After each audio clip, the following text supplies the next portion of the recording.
దూరం అయిపోతున్నా సార్. ఇప్పుడు మీరు టీవీ రిమోట్ వాడికి ఇవ్వకపోతే వాడు సూసైడ్ చేసుకుంటుండు. అవునా కదా? వాస్తవం కదా సార్? నెక్స్ట్ అప్డేట్ అదే సార్. ఎందుకంటే ఇంతకుముందు టీవీ రిమోట్ దగ్గర గొడవ అయ్యాయి. ఇప్పుడు నెక్స్ట్ గొడవ అవుతున్నది ఏం దగ్గర అని చెప్పంటే మొబైల్ దగ్గర. ఎక్కడో నాలెడ్జ్ పెరిగిన తర్వాత కాదు, చిన్నపిల్లగాడికి మీరు మొబైల్ ఇవ్వండి, మీరు ఇచ్చినంత వరకు వాళ్ళు పాజిటివ్ చూస్తారు. వాళ్ళ చేతిలో ఉన్న మొబైల్ మీరు ఇలా చూడండి, వాళ్ళు ఇంకో కోణం చూస్తారు, అపరిచితులు బయటకు వస్తాడు. వేస్తారా సార్? వస్తారా రాడు? ఇంకో అపరిచితులు వస్తారా బయటికి రాడా? బీభత్సం చేస్తారా లేడా? మరి ఎక్కడ రిలేషన్స్? మరి ఇటువంటి టైంలో మనమే ఇంత హార్డ్ వర్క్ చేస్తే రేపొద్దు వాళ్ళ లైఫ్ ఏంటి? రేపు వాళ్ళ లైఫ్ ఏంటి సార్? సార్ అప్పుడప్పుడు ఏడు బిల్లు కొడతా ఉంటే మనం చూడాలి, అటే చూడకూడదు, ఇటే చూడాలి, ఇటే చూడాలి. అంటే ఇప్పుడు ఎందుకు నేను చెప్తున్నా అంటే రిలేషన్స్ మన పేరెంట్స్తో ఉన్నటువంటి రిలేషన్ ఇవాళ మన పిల్లగాళ్ళ దగ్గర లేదు. రావాలని చెప్పి అనుకోవటం కూడా కొద్దిగా మోటవుతుంది. మనమే తగ్గి ఉండి వాళ్ళతో రిలేషన్ మెయింటైన్ చేయాలి. వాళ్ళకి చెప్పాలి ఏ పాటి మనం ఏం చేస్తున్నామంటే వాళ్ళ లైఫ్ ఉండటం కోసం అని చెప్పని తీసుకుపోయి ఆ హాస్టల్లోనో అంత దూరంలోనో ఈ ఊరు కాకుండా ఇంకో ఊర్లో పెడితే ఎమోషన్స్ ఎలా కనెక్ట్ అవుతాయి? వాళ్ళ లైఫ్ కోసం మనం పెడుతున్నాం, ఎమోషన్స్ కనెక్ట్ కావు. ఆ ఎమోషన్ కనెక్ట్ కావట్లేదు కాబట్టి దూరం అయిపోతా ఉన్నారు. అలా అని చెప్పి వదిలిపెట్టలేం కదా, మన ప్లేట్ కదా. మరి వాళ్ళకి ఒక మార్గం దారి చూపించాలి కదా. చదివిస్తాం, ఇప్పుడు 20-25 సంవత్సరాలు చదివిస్తాం. ఆ 25 ఇయర్స్కి అతను సెట్ కాలేదు, 25 ఇయర్స్కి జాబ్ రాలేదు. నెక్స్ట్ ఏంటి? అతను ఏం చేస్తారో తర్వాత సంగతి వదిలిపెడితే అతనికి రేపొద్దున లైఫ్ లీడ్ చేస్తూ ఉండాలి అని చెప్పానంటే ఇక మన వంశాన్ని అతను భరిస్తూ నెక్స్ట్ జనరేషన్ని అతను ఇంకో సృష్టించాలని చెప్పానంటే మరి అతనికి మనం ఏం దారి ఇస్తాం సార్? నేను రోజుకి 8 గంటలు కష్టపడ్డా, రోజుకి 1000 రూపాయలు సంపాదిస్తున్నా, రోజుకి 2000 సంపాదిస్తున్నా అని చెప్పి దాని వారసత్వం ఇవ్వగలుగుతామా? ఏదేస్తాం సార్? దాన్ని మనం వారసత్వం ఇవ్వలేం కదా. మరి ఏమి ఇవ్వాలి? ఏమిస్తే రేపు వాళ్ళకి ఆ రూట్ సపరేట్ పర్ఫెక్ట్గా అయిపోద్ది. ఇంత ముందులాగా ఏమైనా ఆస్తిపాస్తులు ఒక బిల్డింగ్ కడదామనో ఎకరం పొలం కొందామని చెప్పి అనుకొని వాళ్ళ పేరు రాసినా కానీ ఇవాళ సిచ్యువేషన్స్కి వాళ్ళకి తెలియకుండా ఒక మొబైల్లో ఒక యాప్ ఓపెన్ చేసి ఒక ఆట ఆడింది అనుకోండి, ఒక గేమ్ ఆడింది అనుకోండి, చూస్తున్నాం అప్పుడప్పుడు పేపర్లో, తల్లి కష్టపడి సంపాదించింది బ్యాంకులో పెడితే వీడు యాప్ ఓపెన్ చేసి ఆట ఆడేసరికి మార్నింగ్ నుంచి సాయంత్రం కల్లా 6 లక్షలు అయిపోయినాయి. తెలియదు అంటే బయట ప్రపంచం వాళ్ళ దగ్గర ఉంది అని చెప్పానంటే దాన్ని మాయం చేయడానికి రెడీగా ఉంది. బయట నిలబెట్టుకోలేస్తారా? ఎకరానికి 2 ఎకరాలు చేయలేస్తారా? మనమే చేయలేదు కాదు, ఇచ్చిన 5 ఎకరాలు ఎకరం చేసినాం మనం. ఇంక వాళ్ళు ఏం చేస్తారు? అవునా కదా సార్? మనమే చేయాలంటే కొంతమంది అనుకోవచ్చు కానీ మ్యాక్సిమం చెప్తాము సిచ్యువేషన్స్ ఎలా ఉన్నాయి అని చెప్పాలంటే ఇవాళ పేరెంట్స్ ఏదైతే ఇప్పుడు థాట్ చేసి ఇప్పుడు మారుతున్న సమాజాన్ని ఉపయోగించుకొని ప్లాన్ చేయగలిగితే ఒక ఎంటర్‌ప్రెన్యూర్‌షిప్, మనకి వర్కింగ్ అవర్ కావాలి సార్. మీ ఫైనల్ చెప్తున్నా మీకు, ఆ వర్కింగ్ అవర్ మన చేతికి వచ్చిందా మన పిల్లల భవిష్యత్తు హ్యాపీగా ఉంటుంది. అలా ఒక ధీరుభాయ్ అంబానీ ఒక 10 గంటలు ఇచ్చిపోయాడు. సైకిల్ మీద పని చేసుకుంటూ చిన్న ఇండస్ట్రీస్ని స్థాపించి వాటిని రన్ చేసుకుంటూ తన హార్డ్ వర్క్ చేసుకుంటూ పోయి వాళ్ళ వారసత్వం ఇచ్చారు. కాబట్టి ఇవాళ ఒక్కొక్క వ్యక్తికి కొన్ని వేల 10 గంటలు వస్తున్నాయి వాళ్ళ కింద. ఆ వేల 10 గంటలు ఏమవుతుంది ఇప్పుడు వాళ్ళ life? Generation by generation high settle కాదా, హ్యాపీ సెటిల్ కదా. మరి మనమేమి ఇవ్వాలి? మరి అటువంటి వర్కింగ్ అవర్, అటువంటి 10 గంటలు మనకి అక్కడ ఇవ్వాలి అని చెప్పారంటే మనకు ఒక ఎంటర్‌ప్రెన్యూర్‌షిప్‌లోకి రావాలి. అలా ఎంటర్‌ప్రెన్యూర్‌షిప్‌లోకి వెళ్ళడానికి ఎక్కడైనా అవకాశం ఉందా? ఎక్కడ లేదు సార్. త్రూ గవర్నమెంట్ ఆఫ్ ఇండియానే చాలా క్లియర్గా తెలియజేస్తూనే ఏం చెప్తుందని చెప్పారంటే ఇప్పుడు త్రూ డైరెక్ట్ సెల్లింగ్. దయచేసి ప్రతి ఒక్కరి దగ్గర మొబైల్స్ ఉన్నాయి. ఇవాళ ఏదో మాయమాటలు చెప్తే నమ్మి వదిలిపెట్టే సిచ్యువేషన్స్ కాదు ఈ రోజు. మనకి మొబైల్లో చూస్తే 2021 December 29 government of India gazette ఇచ్చింది. డైరెక్ట్ సెల్లింగ్ ఎంటర్‌ప్రెన్యూర్‌షిప్ని మీ పనిని మీరే చేయండి, గవర్నమెంట్ మీద ఆధారపడద్దు. గవర్నమెంట్ ఎలా రన్ చేయాలో, ఎంతమందితో రన్ చేయాలో వాడు సరిపోతున్నారు సఫిషియెంట్గా. దాన్ని మనం తప్పట్లేము. 2021 డిసెంబర్ 29 గవర్నమెంట్ రన్ చేయాలంటే ఎగ్జాంపుల్ చెప్తాను సార్. ఒక 100 మంది ఎంప్లాయీస్ కావాలని చెప్పి అనుకుంటే ఆ 100 మంది వాడు సఫిషియెంటే. 200 మంది తీసుకోండి చెప్పి యాడ్ తీసుకుంటాడు, 300 మంది తీసుకుంటే యాడ్ తీసుకుంటాడు. మరి ఒక ఉద్యోగానికి ఎందుకు ఇప్పుడు వేల మంది లక్షల మంది కాంపిటీషన్ అంటే రీజన్ ఉంది కదా సార్. దాన్ని కూడా మనం వాళ్ళ తప్పులా మనం చూడలేం కదా. ఇంకా అది ఏట్లేదు అంటే ఎంతమందికి వేయాలి, ఎంతమంది చేయాలి. మనం ఇంకొక ఆదాయ మార్గాన్ని సెట్ చేసుకోవాలి, చూసుకోవాలి సార్. అలా చూడాలని చెప్పి అన్నప్పుడు ఇప్పుడు గవర్నమెంట్ ఆఫ్ ఇండియా చాలా క్లియర్గా ఇస్తుంది డైరెక్ట్ సెల్లింగ్. దాంట్లో ఏమనట్లేదు, ఒక ప్రోడక్ట్ కొనుక్కోండి, కొనుక్కున్న ప్రోడక్ట్ని మీరు సేల్ చేయండి అంటుంది. కొనుక్కొని సేల్ చేయమంటుంది ఆ ప్రోడక్ట్ని. బై చేయండి, సేల్ చేయండి. అమెజాన్లో ఏం చేస్తున్నాం సార్, మనం అందరం బై చేస్తున్నాం. కొంతమంది టెలికాల్లో ఏం చేస్తున్నారు, వాళ్ళ దగ్గర ఏదైనా ఇంకా అదనపు ప్రోడక్ట్స్ ఉన్నాయంటే దాంట్లో యాడ్ చేసుకుని సేల్ చేస్తా ఉన్నారు.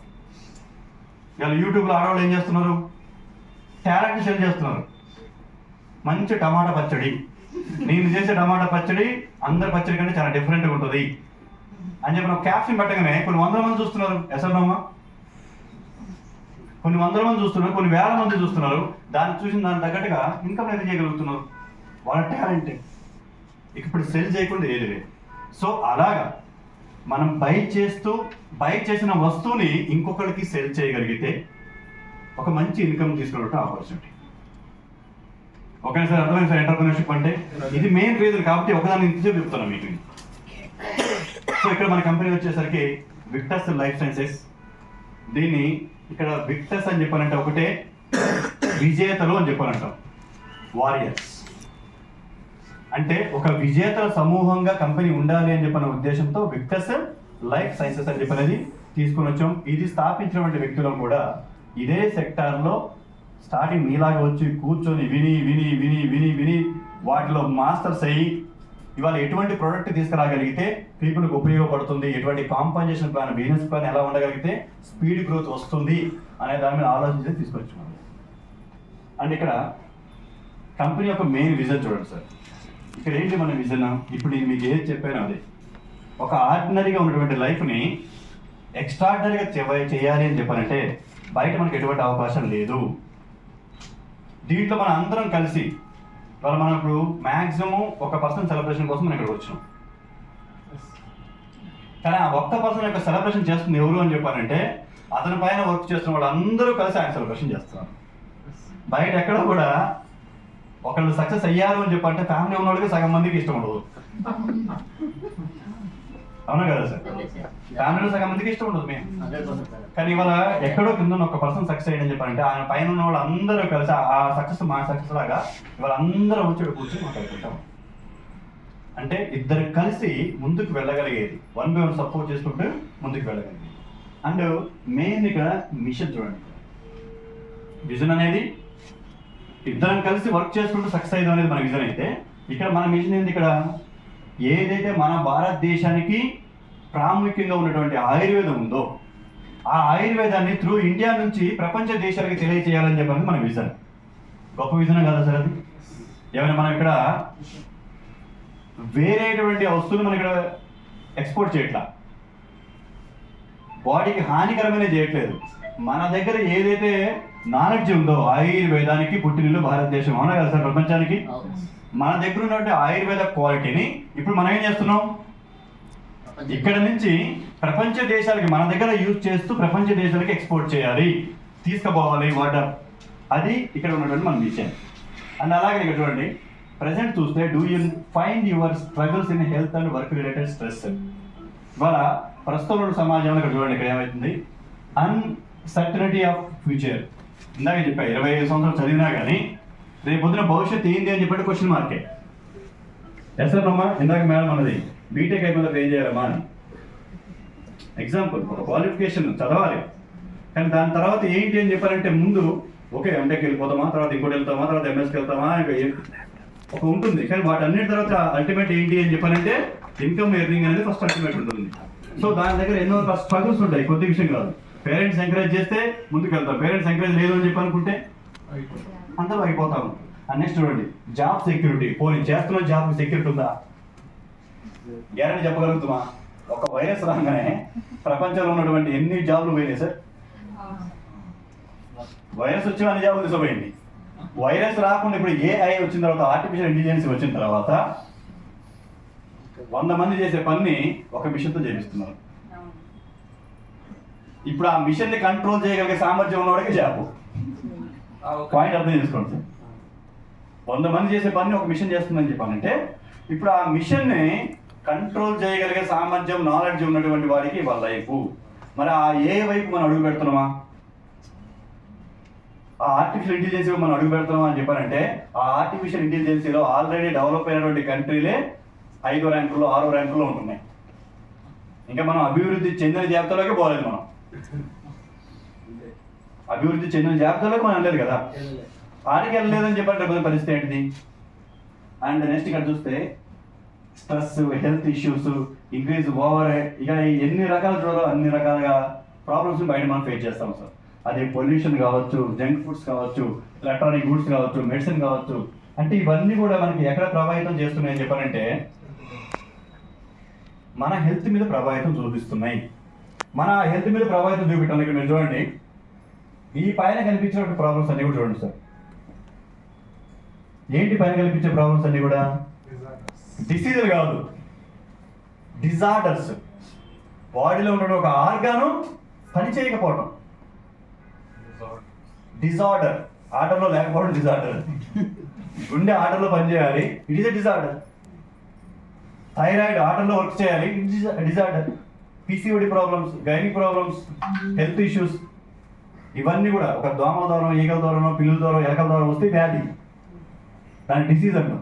కానీ ఇది డిజార్డర్స్ అంటాం. ఇప్పుడు డిసీజ్ ఎవరికి ప్రాబ్లం లేదు సార్, డిజార్డర్స్తోనే ప్రాబ్లం. అంటే ఏదైనా ఒక వ్యక్తి సంవత్సరం కాలం చేసిందని చెప్పారంటే దేంతో చేసినప్పుడు అడిగితే ఒకటే చెప్తారు, ఆ హార్ట్ స్ట్రోకో, లివర్ పోయిందనో, కిడ్నీ ప్రాబ్లం అని చెప్పానో, క్యాన్సర్ అని చెప్పానో, ఏదో కారణం చెప్తారు తప్పితే ఈ డిసీజ్ అని ఎవరు చెప్పారు. వీటన్నిటికీ రీజన్ ఏంటంటే ఇందాక మనం చూసినట్టు స్లైడ్ అటువంటి స్ట్రెస్. అండ్ నెక్స్ట్గా మనం చూస్తే దాని నుంచి ఓవర్కమ్ కావడానికి, ఆ డిజార్డర్స్ నుంచి ఓవర్కమ్ కావడానికి మన దగ్గర ఒక వండర్ఫుల్ ప్రొడక్ట్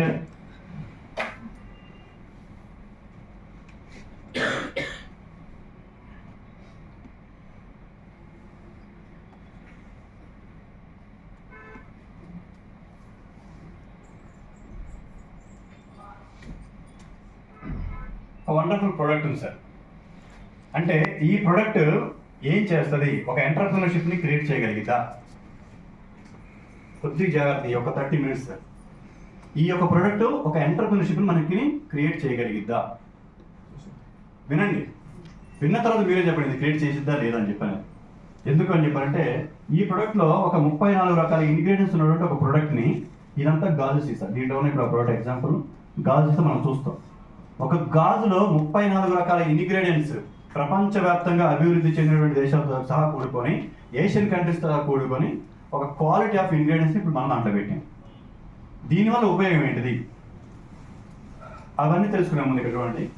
ఆరోగ్యం అని చెప్పారంటే ప్రపంచ ఆరోగ్య సంస్థ ఏం చెప్తుందంటే ఏ వ్యక్తి అయితే శారీరకంగా, మానసికంగా, సామాజిక పరంగా, ఆర్థిక పరంగా స్ట్రాంగ్గా ఉంటాడో అతను ఆరోగ్యవంతుడు. కానీ మనం హెల్త్ అంటే ఏమనుకుంటాం, నాకు ఆ జబ్బు లేదనో, ఈ జబ్బు లేదనో, నాకు ఆ ఇబ్బంది లేదనో, ఈ ఇబ్బంది లేదో మనం అనుకుంటాం. కానీ వీటన్నిటి కలిపి ఉంటేనే EJ physically, mentally, socially, financially ఎప్పుడైతే ఉండగలుగుతాడో ఈజే హెల్తీ పర్సన్ అని చెప్పి మనం అనుకుంటాం. కానీ అది కుదిరిద్దా అని చెప్పండి. ఒకళ్ళు ఆరోగ్యం ఉంటే ఆదాయం ఉండదు, ఒకళ్ళు ఆదాయం ఉంటే ఆరోగ్యం ఉండదు, అవి రెండు ఉంటే సంతోషం ఉండదు, అవి రెండు ఉంటే సంతోషం ఉండే. ఇటువంటి సిచ్యువేషన్ మనం ఫేస్ చేస్తాం. అయితే ఈ హెల్త్ సెక్టార్లో చాలా ఇంపార్టెంట్ విషయం చెప్తున్నా సార్ మీకు. ఎందుకంటే ఇక్కడ ఈ బిజినెస్ ఇప్పుడిప్పుడు స్టార్ట్ అవుతుంది కాబట్టి మీకు ఇన్ డెప్త్గా చెప్పుకుంటూ వెళ్తా ఉన్నాం. చాలా మోస్ట్ ఇంపార్టెంట్ చెప్తాను. ఇదేంటిది గ్లోబల్ వెల్నెస్ ఒక ఇన్స్టిట్యూట్ ఉంది. ప్రపంచవ్యాప్తంగా ఒక గ్లోబల్ వెల్నెస్ ఇన్స్టిట్యూషన్ అని చెప్పి అనేది ఒక సర్వే చేస్తే, ఆ సర్వేలో ఇక్కడ మీరు చూడండి 2017లో రిలీజ్ చేసింది. 2017లో $3.7 ట్రిలియన్ ఇండస్ట్రీ అనేది ఓన్లీ హెల్త్ సెక్టర్లో జరిగింది. ఎంత సార్? $3.7 ట్రిలియన్ ఇండస్ట్రీ అని చెప్పంటే కొన్ని దేశాల యొక్క తలసరి ఆదాయం. కొన్ని దేశాల్లో ఉద్యోగస్తులు, బిజినెస్ మ్యాగ్నెట్లు, పెద్ద పెద్ద వ్యాపారస్తులు అందరూ కలిసి ఎంత ఆదాయం అయితే సమకూరుస్తారో ఆ ఆదాయం మొత్తం కంటే ఇది ఎక్కువ. $3.7 ట్రిలియన్ ఇండస్ట్రీ అనేది హెల్త్లో జరిగింది. ఎప్పుడు? 2017. ఆ తర్వాత మనం చూస్తే 2017 నుంచి 2019లోకి ఫోర్బ్స్ పత్రిక ఒక నివేదిక తీసింది. ఏమని?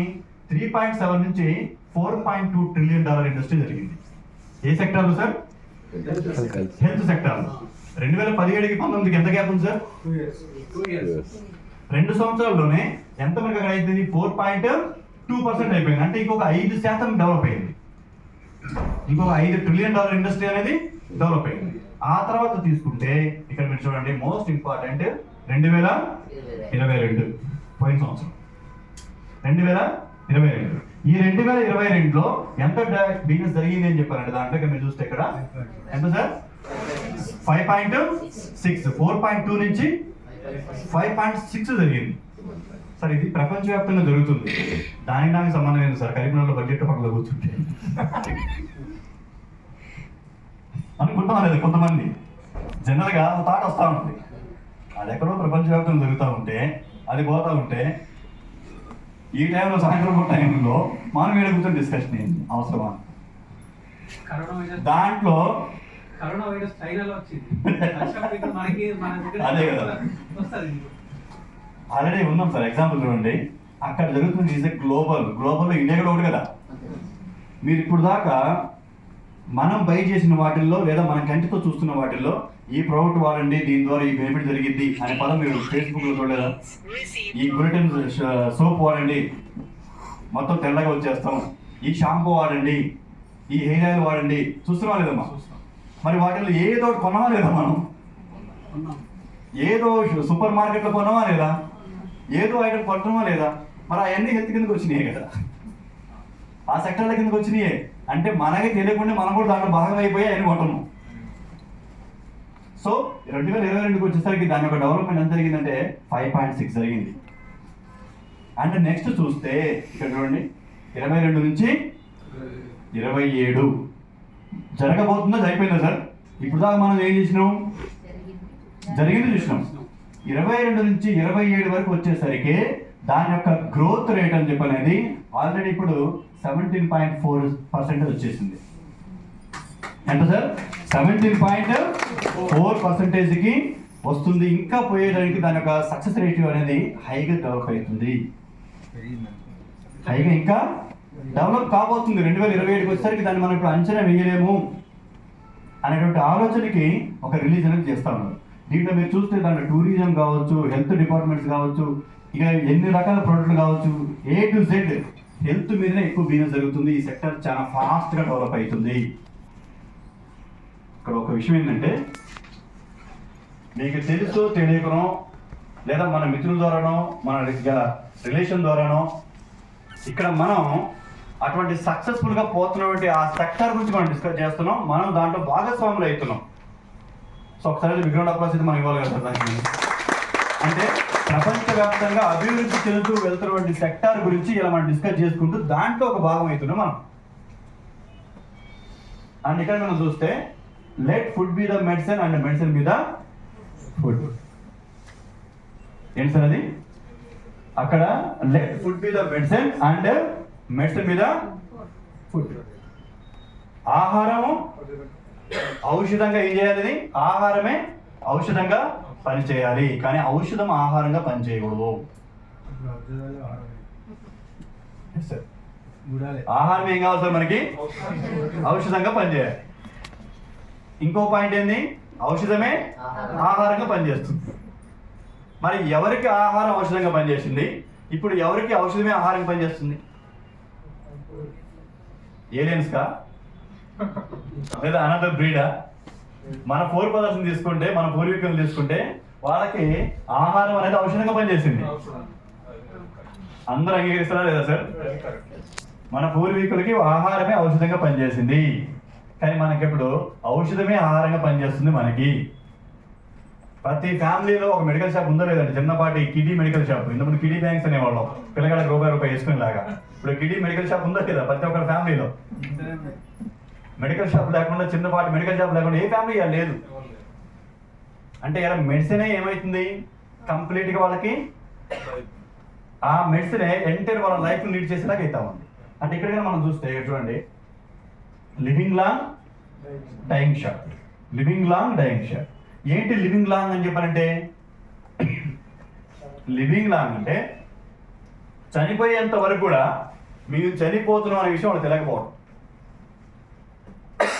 ఏ రీజన్తో చనిపోతుందో తెలియకపోవడం. అలా ఉండలేదు మన వాళ్ళు, మన ఫోర్ బ్రదర్స్. వాళ్ళు చనిపోయేంత వరకు ఇక నేను హార్ట్ స్ట్రోక్తో చనిపోతున్నా, నేను కిడ్నీ ప్రాబ్లం చనిపోతున్నా, నేను డయాబెటిక్తో చనిపోతున్నా అని చనిపోయారండి వాళ్ళు. ఎవరన్నా సరే క్లియర్గా మీరు మాట్లాడాలి కొద్దిగా.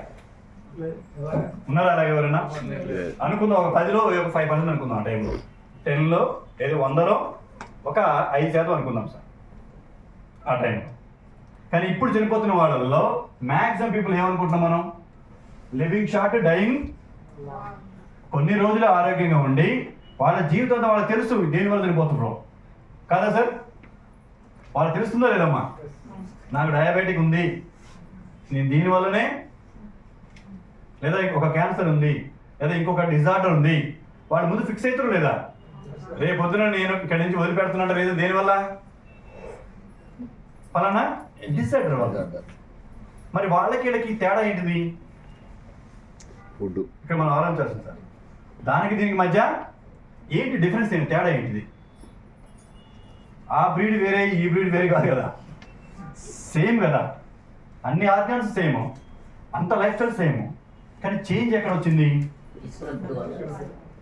సింపుల్ లాజిక్ కదా సార్, కేవలం తీసుకున్నటువంటి ఆహారమే చేంజ్, ఇంక మిగతా ఏం లేదు.